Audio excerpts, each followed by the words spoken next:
വളരെ പ്രധാനപ്പെട്ട ഒരു വാർത്തയിലേക്കാണ്, കൂത്താട്ടുകുളത്തേക്കാണ് നമ്മൾ ഇനി പോകുന്നത്. നഗരസഭാ കൗൺസിൽ യോഗത്തിൽ ഭരണപ്രതിപക്ഷ വാക്പോരുണ്ടായി. കലാരാജുവിനെതിരെ ഉണ്ടായ അക്രമം ചർച്ച ചെയ്യണം എന്ന പ്രതിപക്ഷത്തിന്റെ ആവശ്യം തള്ളിയതാണ് ഈ തർക്കത്തിനൊക്കെ കാരണമായത്. ചെയർപേഴ്സൺ ഏകപക്ഷീയമായി പെരുമാറുന്നുവെന്ന് നഗരസഭാ പ്രതിപക്ഷ നേതാവ് പ്രിൻസ് പോൾ ജോൺ ആരോപിച്ചു. ഞങ്ങളിവിടെ പ്രതിഷേധം നടത്തുന്ന സമയത്ത് ചെയർപേഴ്സൺ 1-2 അജണ്ട വായിച്ചു.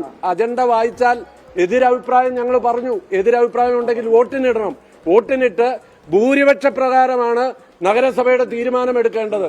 അത് വോട്ടിനിടാതെ 2 അജണ്ട വായിച്ചതിന് ശേഷം 30 അജണ്ട ഒന്നിച്ച് പാസ്സായി എന്ന് പ്രഖ്യാപിക്കുകയാണ്. ജനാധിപത്യ വിരുദ്ധമായ ഈ നടപടിക്കെതിരെ ഞങ്ങൾ നഗരകാര്യ ഡയറക്ടർക്ക് പരാതി കൊടുക്കും. ഇന്ന് ഇവിടെ എടുത്ത ഒരു തീരുമാനവും നടപ്പാക്കാൻ പോകുന്നില്ല. യോഗത്തിൽ നിന്ന് പ്രതിപക്ഷത്തിനൊപ്പം LDF കൗൺസിലർ കലാരാജുവും ഇറങ്ങിപ്പോയി. കൗൺസിലർ സ്ഥാനത്ത് തുടരുമെന്നും UDFിലേക്ക് പോകുന്നതിനെക്കുറിച്ച് തീരുമാനിച്ചിട്ടില്ലെന്നും കലാരാജു വ്യക്തമാക്കി. കലയോട് അങ്ങനെ ചെയ്ത് തെറ്റാണെന്ന് ഇന്ന് വരെ ഒരു ഇത് അവരുടെ ഭാഗത്തുനിന്ന് ഉണ്ടായിട്ടില്ല. ഇല്ല, പാർട്ടി ഇതുവരെ സംസാരിച്ചിട്ടില്ല. ഉറപ്പായിട്ടും എനിക്ക് പേടിയുണ്ട്, ഭയമുണ്ട്. നിയമത്തിന്റെ നടപടികളുണ്ടല്ലോ, അപ്പൊ നമ്മൾ ഒരിക്കലും നിയമത്തിനെതിരായിട്ട് നിൽക്കില്ല. അപ്പൊ ആ രീതിക്ക് പോകും. അങ്ങനെ എന്താണോ അതിനനുസരിച്ച് പോകും. സഹകരിച്ചു പോകാൻ പ്രയാസമാണ്. എന്നാൽ കലാരാജുവിനെ തള്ളാതെ വൈസ് ചെയർമാൻ സണ്ണി കുര്യാക്കോസ് രംഗത്തെത്തി. കലാരാജു ഇപ്പോഴും CPIM-നൊപ്പം എന്ന് വിശ്വസിക്കുന്നു. UDF കൗൺസിലർ ബോബൻ വർഗീസ് നടത്തിയത് സ്ത്രീ വിരുദ്ധ പരാമർശമാണെന്നും സണ്ണി കുര്യാക്കോസ് പറഞ്ഞു. ഞങ്ങളുടെ 13 കൗൺസിലർമാർ ഞങ്ങൾ ഒന്നിച്ചു നിൽക്കുന്നു, അത്രേ ഉള്ളൂ. ഞങ്ങൾക്കാരങ്ങനെ എന്തിന് ഞങ്ങൾ പറയുന്നു? ഞങ്ങളുടെ കൂടെ നിൽക്കുന്ന ആള് പുറത്തു പോകണമെന്ന് ഞങ്ങൾ എന്തിനാ പറയുന്നു? കലാരാജു പിന്തുണ തന്നിട്ടില്ല എന്ന് ഈ അവര് തന്നിട്ടുള്ള ഈ അടിയന്തര പ്രമേയത്തിൽ എവിടെയെങ്കിലും അവർ ഒപ്പിട്ടിട്ടുണ്ടോ? അടിയന്തര പ്രമേയത്തിൽ അല്ലെങ്കിൽ ഇവിടെ കൗൺസിൽ അജണ്ട വായിച്ച് അവിടെ അംഗീകരിക്കുമ്പം ഞാൻ അംഗീകരിക്കുന്നില്ല എന്ന് ചെയർപേഴ്സണോട് പറഞ്ഞിട്ടുണ്ടോ? ഇല്ല, ഒരാളും പറഞ്ഞിട്ടില്ല. സ്ത്രീവിരുദ്ധ പരാമർശത്തിൽ UDF കൗൺസിലർ ബോബൻ വർഗീസിനെതിരെ നഗരസഭാ ചെയർപേഴ്സൺ വിജയ ശിവൻ പോലീസിൽ പരാതി നൽകുകയും ചെയ്തു. വിഷ്ണു സുരേഷ് കൊച്ചിയിൽ നിന്ന് ചേരുന്നുണ്ട്. വിഷ്ണു, ആകെ ഒരു സംഘർഷഭരിതമായിരുന്നു ഇന്ന് രാവിലെയൊക്കെ നമ്മൾ കണ്ടതാണ്.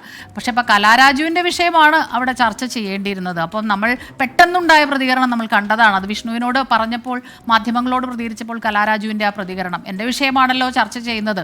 അപ്പോൾ അതിൽ തീർച്ചയായിട്ടും പ്രതിഷേധമുണ്ട്. പാർട്ടി ഒരിക്കലും ഒരു സോറി പറയുകയോ ആ രീതിയിൽ ഒരു റിഗ്രറ്റ് ഒന്നും പ്രകടിപ്പിച്ചിട്ടില്ല. അപ്പൊ അതുകൊണ്ട് തന്നെ അതിൽ എതിർപ്പുണ്ട് എന്നുള്ളത് വളരെ വ്യക്തമാണ് ആ വാക്കുകളിൽ, അല്ലെ?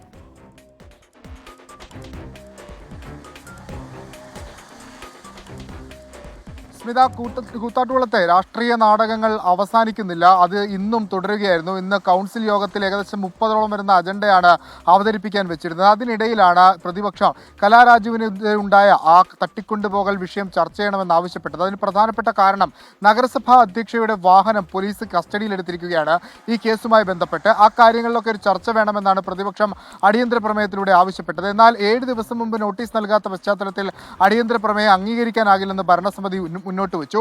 അതിന് പിന്നാലെയാണ് പ്രതിഷേധമുണ്ടായത്. ഇതിൽ ഏറ്റവും ശ്രദ്ധേയമായ കാര്യം ഈ LDF കൗൺസിലർ അല്ലെങ്കിൽ LDF കൗൺസിലിനെതിരെ പ്രതിപക്ഷം പ്രതിഷേധം ഉന്നയിക്കുമ്പോൾ ആ പ്രതിഷേധത്തിന് മുന്നിലുണ്ടായിരുന്നത് കലാരാജുവാണ്. ഇത്രയും വർഷം അവിടെ CPIM-ന്റെ MLA ആയി പ്രവർത്തിച്ച കലാരാജു UDF പ്രതിപക്ഷ കൗൺസിലർമാർക്കൊപ്പം നിന്ന് പ്രതിഷേധ മുദ്രാവാക്യങ്ങൾ വിളിക്കുന്നത് ഏറെ നിർണായകമായി. അവർ ഇതുവരെ UDFിലേക്ക് പോകുന്നതുമായ ഒരു ഔദ്യോഗിക തീരുമാനം എടുത്തിട്ടില്ല. ഇന്ന് അക്കാര്യങ്ങൾ നമ്മൾ മാറി മാറി ചോദിച്ചെങ്കിലും അങ്ങനെ ഒരു തീരുമാനത്തിലേക്ക് എത്തിയിട്ടില്ല. പക്ഷേ നയപരമായ വിഷയത്തിൽ ഊന്നി ഞാൻ UDFിനൊപ്പം നിൽക്കുമെന്നവർ പറയുകയായിരുന്നു. അതുകൊണ്ട് വരും കൗൺസിലിലും സമാനമായ അവർ UDFിനൊപ്പം തന്നെ തുടരും. പക്ഷേ അങ്ങനെ UDFിൻ്റെ ഒരു പിന്തുണ വാങ്ങി നിൽക്കുകയാണ് എങ്കിൽ അത് വിപ്പ് അടക്കമുള്ള വിഷയങ്ങളൊക്കെ വരുമ്പോൾ വലിയ പ്രതിസന്ധിയാകും. അവർ കൂറുമാറ്റ നിരോധന നിയമമൊക്കെ അവർക്ക് തിരിച്ചടി ഉണ്ടാക്കും. അതുകൊണ്ട് താൽക്കാലികമായി അങ്ങനെ ഒരു പരസ്യ പ്രതികരണത്തിലേക്ക് അല്ലെങ്കിൽ പരസ്യ പിന്തുണയിലേക്ക് പോകാതെ ഇവർക്കൊപ്പം നിൽക്കുക എന്നുള്ളതാണ് കലാരാജു നിലവിൽ സ്വീകരിക്കുന്ന നിലപാട്. കലാരാജുവിനെ പരസ്യമായി തന്നെ കോൺഗ്രസിലേക്കും അതോടൊപ്പം തന്നെ UDFിലേക്കും മാത്യു കുഴൽനാടൻ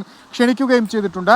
മറുവശത്ത് CPM ആണെങ്കിൽ കലാരാജു ഇപ്പോഴും ഞങ്ങൾക്കൊപ്പം ഉണ്ടെന്നാണ് വിശ്വസിക്കുന്നത് പ്രതികരണം അവർ നടത്തി. മറ്റു വിഷയങ്ങളൊക്കെ പാർട്ടിയായിരിക്കും തീരുമാനിക്കുക. ഇപ്പോഴും അവർ ഞങ്ങൾക്കൊപ്പം ഇന്ന് UDF കൊണ്ടുവന്ന അടിയന്തര പ്രമേയത്തിൽ അവർ ഒപ്പിടാത്തതിന്റെ പ്രധാനപ്പെട്ട കാര്യം തന്നെ അത് ഞങ്ങൾക്കൊപ്പം എന്ന് സൂചിപ്പിക്കുന്നതായിരിക്കും. അതുകൊണ്ടാണെന്ന് ചെയർപേഴ്സണും അതോടൊപ്പം തന്നെ വൈസ് ചെയർമാനും ഒക്കെ പറയുന്നുണ്ടായിരുന്നു.